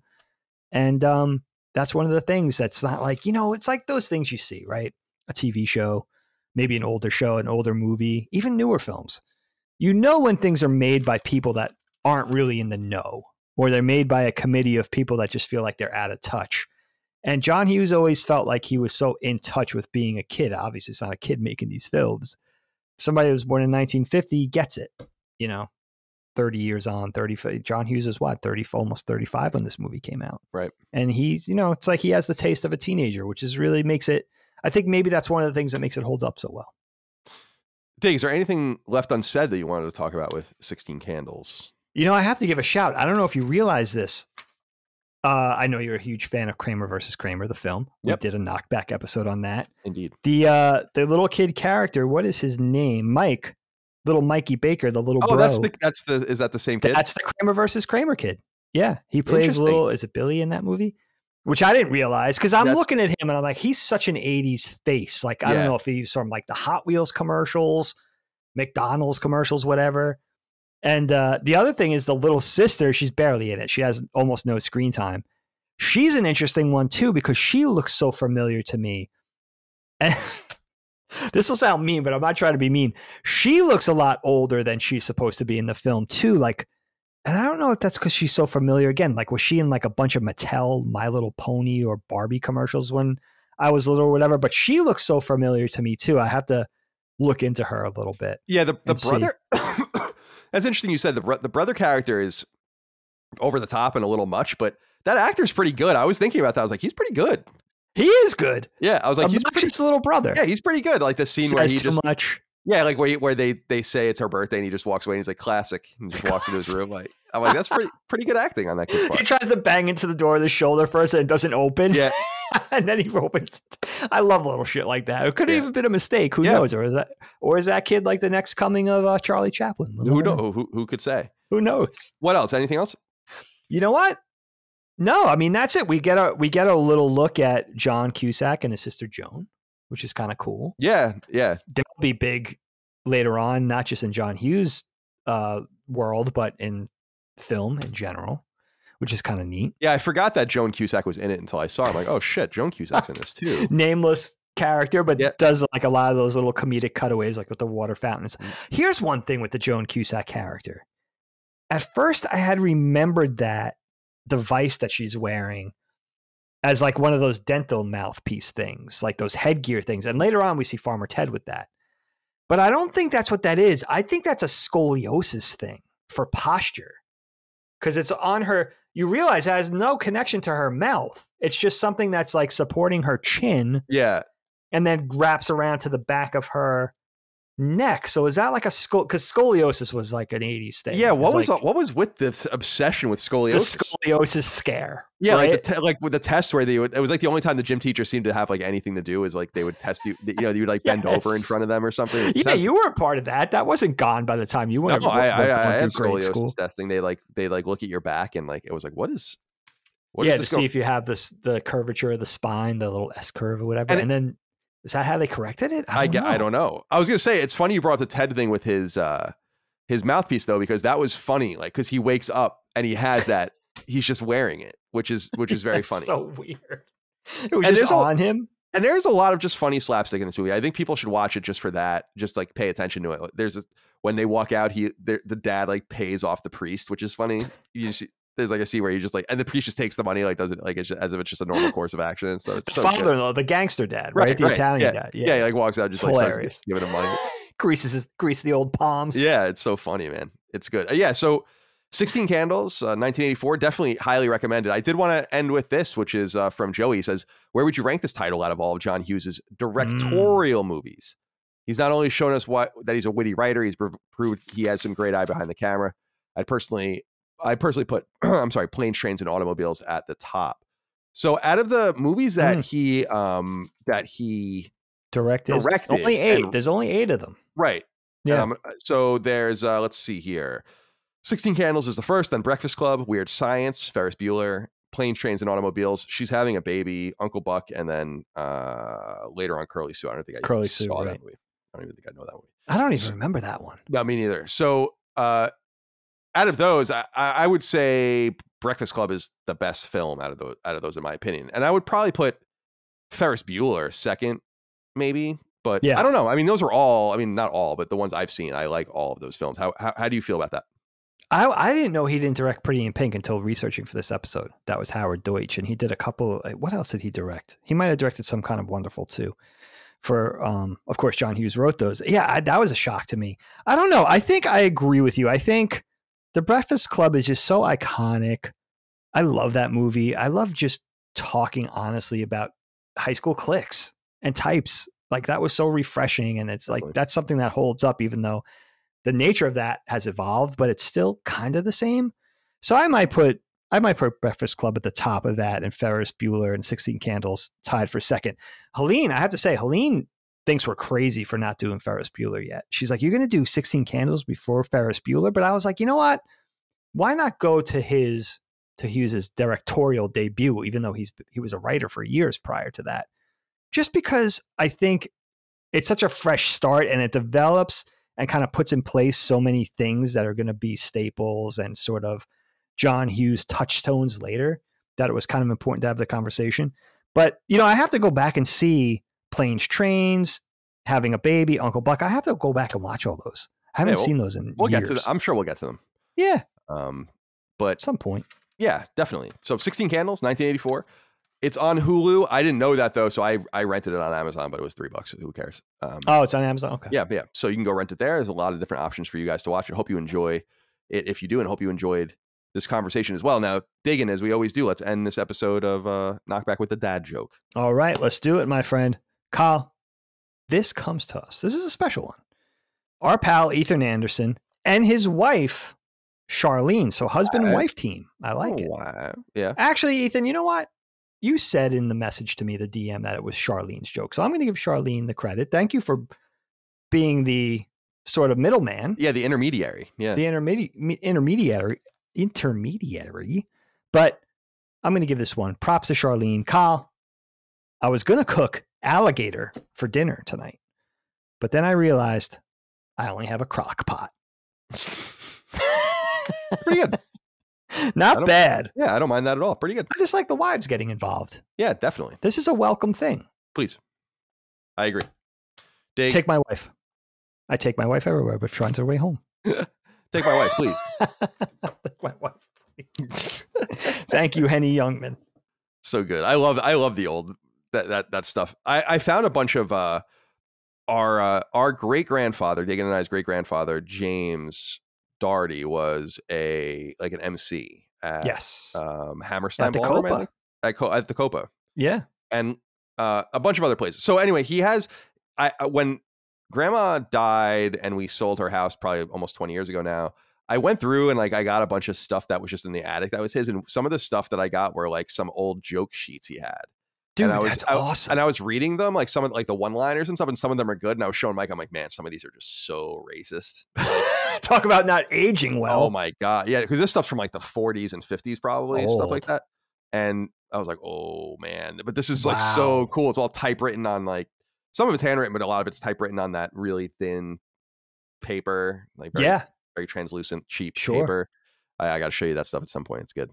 Yeah, he passed when I was 6. In fact, Allie was just born. So this is way before Colin. So it's not, our Gramps, our great grandfather, we never had that. He would have been an amazing one because he would have shed a lot of light on what went down in the family prior to remembering anything prior to the 70s, He was a storyteller. He was a funny guy, a comedian. That's what he did. He was a talker. He would have been a great podcaster. Oh my God, yeah. I was saying it would have been awesome to the stories he could have told about entertainment and all of that would have been the people he met and all that. What a miss that is. Definitely. Yeah. Definitely.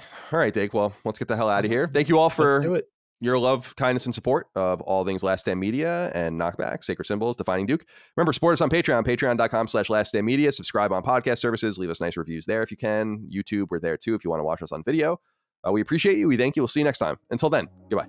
KnockBack, a retro and nostalgia podcast, is a product and trademark of Last Stand Media and Collins Last Stand LLC, and is recorded from Central Virginia and the Philadelphia suburbs, USA. The show was conceived by and is produced by me, Colin Moriarty. My co-host is Dagan Moriarty. KnockBack's executive producer is Dustin Furman, and the show is edited by associate producer Ben Smith. All of Last Stand's theme music is by Ramon Narvaez. As you know, all of Last Stand Media's shows, including KnockBack, are fan-funded on Patreon at patreon.com/laststandmedia. The following names are at the producer support level or higher on Patreon, and we're grateful for your kindness and generosity.